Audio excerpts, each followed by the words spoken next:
Hello and welcome to WTF Politics. I'm your host, Fred Lonsdale. Thank you for joining me in this monthly installment of all things politics, campaigns, and political happenings in the run up to the 2024 election. As I said, this is going to be a monthly video podcast. Video podcast. So buckle up. We are going to be doing this once a month from now until November. A little background on myself and my credentials. In 2016, I was a staffer on Bernie Sanders' presidential campaign, and I also ran the field operations for a congressional campaign in New Jersey, Peter Jacob for Congress. In 2020, I did a series of election prediction videos where I was far more accurate than pretty much every pollster, all of whom spent way more money, yet had way shittier predictions than I did. Links to those videos or to the final videos down below if you don't trust me. And lastly, following politics has become something of a hobby for me, albeit a rather pathetic hobby. So if you want something that is going to cut through the bullshit of the corporate news media and the political punditry class, if you want to listen to someone who is going to shoot it to you straight, go on a couple of humorous rants and drop some F-bombs and other swears, or if you just stumble upon this and think, well, misery loves company, then welcome to WTF Politics, Episode 1, The King is Dead. Long live Donald Trump. We start our inaugural episode with the Republican primary, where conservative voters throughout the country will vote for a candidate to face off against President Joe Biden in this year's presidential election. And there is no way of talking about the 2024 Republican primary without addressing the elephant in the room, so to speak. That's right. The twice impeached, never convicted, Teflon Don himself, Donald Trump. He is trying to become only the second president elected to non-consecutive terms, and as far as I know, the only presidential candidate to run with open criminal cases against him. That's right, cases. Plural. And so far, we are 2 races in, and Trump has won decisive victories in both the Iowa caucuses and this past week, the New Hampshire primary. Initially, the field of Republican candidates was fairly large. There was, of course, former President Trump, but also Florida Governor Ron DeSantis, former South Carolina Governor and Ambassador to the UN, Nikki Haley, former Governor of New Jersey, Chris Christie, former Vice President Mike Pence, South Carolina Senator Tim Scott, businessman Vivek Ramaswamy, former Governor of Arkansas Asa Hutchinson, and Governor of North Dakota Doug Burgum. Trump, being the former president, has loomed large over the primaries and the Republican Party in general, and he has been the obvious frontrunner since he announced in 2022. But former President Trump is, shall we say, a complicated candidate.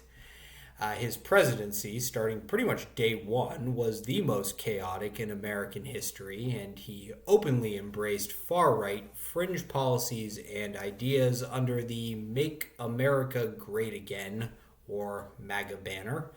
He insulted, fired, and or threatened anyone who disagreed with or questioned his decisions. This ranged from members of the media to fellow Republicans to his own cabinet members. He lost the 2020 election to current President Joe Biden, and on his way out of office, he incited the January 6th Capitol insurrection, essentially trying to overthrow the United States government. And oh yeah, Trump has been indicted 4 separate times on crimes ranging from election racketeering in Georgia to mishandling classified documents in Florida. and collectively faces almost 100 felony charges across the 4 cases. You cannot make this shit up. And so, given Trump's political baggage and legal troubles, there was hope amongst some in the Republican Party, keyword there, some, that one of the above-mentioned candidates could overtake Trump and move the party forward. Throughout the beginning of 2023, Ron DeSantis was looked at as a natural replacement for Trump, given his conservative record as governor and more polished approach. More recently, Nikki Haley found her lane as a moderate and emerged in the early primary states as at least a semi-alternative to Trump and his MAGA politics. I should put the word moderate in quotation marks there. But, she did occupy that title. But DeSantis, he dropped out after the Iowa caucuses. Haley is just trying to stay in the race until the primary in her home state of South Carolina. And any other Republican candidate has long since called it quits because they never had a shot in hell at beating Trump to the nomination. It is a question of when, not if, as to when Trump secures the Republican nomination for the 2024 presidential election. He already absolutely dominated the Iowa caucuses in historic fashion, winning 98 out of 99 counties there. He followed that up with a decisive double-digit win in New Hampshire, a state that, at least on paper, was thought to have many more, moderate, New England-style Republicans who would be, natural voters or natural base for Nikki Haley. The ease of Trump's victories in Iowa and New Hampshire, these weren't election wins, they were coronations, all right? And the map looks even more favorable for him going forward. So, given the fact that Trump may go down as the most polarizing figure in U.S. history, not U.S. politics, in U.S. history, given what everyone knows about him, given all the baggage and the legal troubles, how is it that he may very well end up the presumptive Republican nominee for president before the calendar even turns to March? Well, first, Trump's grip on the Republican Party has become complete and total since 2016. Every elected Republican, from the leadership in the Senate and the House, all the way down to those on local school boards and town councils, all are now in the party of Donald Trump, and they are in it whether they like it or not. Regardless of what any corporate media figures would like you to believe or what any moderate Republican wants you to think, the base of the Republican Party are MAGA supporters, and the undisputed, unquestioned leader of MAGA is Trump. All right, there is no sort of, secret base of moderate Republicans. They don't exist. It's a myth, all right? If a Republican challenges or criticizes Trump, they will be primaried, they will lose, and they will forever be a pariah amongst conservatives. Essentially, if you cross the Donald, your career, your livelihood, and, the income, paychecks that come with it, it's over, all right? And as far as the primaries go, it basically created a situation where candidates had to run against Trump, but could not attack, condemn, or denounce Trump in any way. The second thing is that Trump is not a politician. He's the leader of a movement. He has become an almost messianic figure to his followers, right? God, guns, and Trump, in no particular order. And no matter how delusional, no matter how idiotic, no matter how racist, how sexist, how homophobic you think MAGA members are, and you've got a valid point, it is undoubtedly a socio-political movement at this point, okay? They are the base of the Republican Party. They decide who will be the representatives of one of the two political parties in the United States. And for them, there is no alternative to Trump. No matter how misguided you think these people are, and they are, they legitimately believe they are the vanguard of freedom. And with Trump as their leader, they have been sent to save the soul of America. Third, and perhaps lastly, Trump has, at least politically, never had to deal with any consequences for his actions. Ever since he first came on the political scene in 2015, the rules have not applied to him, and now he's basically playing with house money. He was twice impeached and twice acquitted.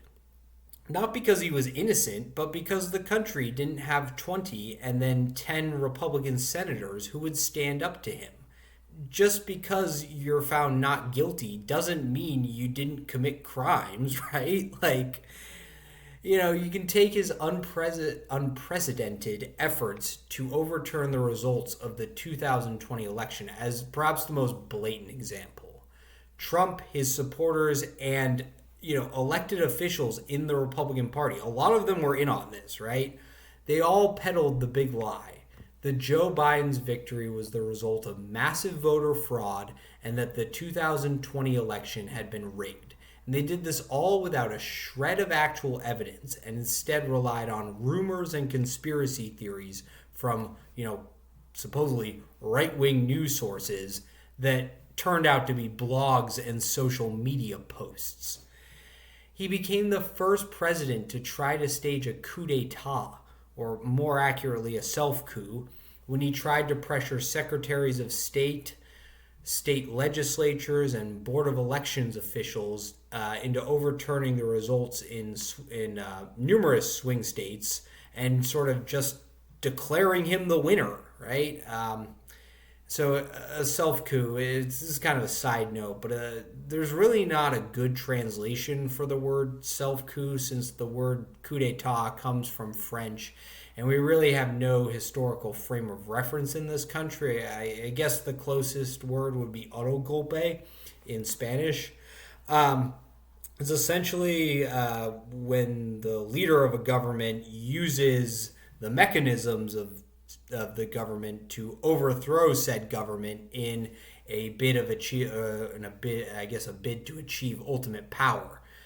So when Trump's self-coup ultimately failed, it all crescendoed with the January 6th riot at the U.S. Capitol, only the second time in United States history that the Capitol building had been breached.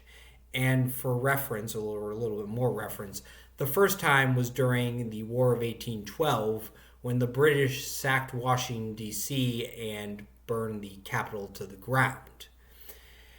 And what were Trump's consequences for all these things? Nothing, right? He didn't go to jail.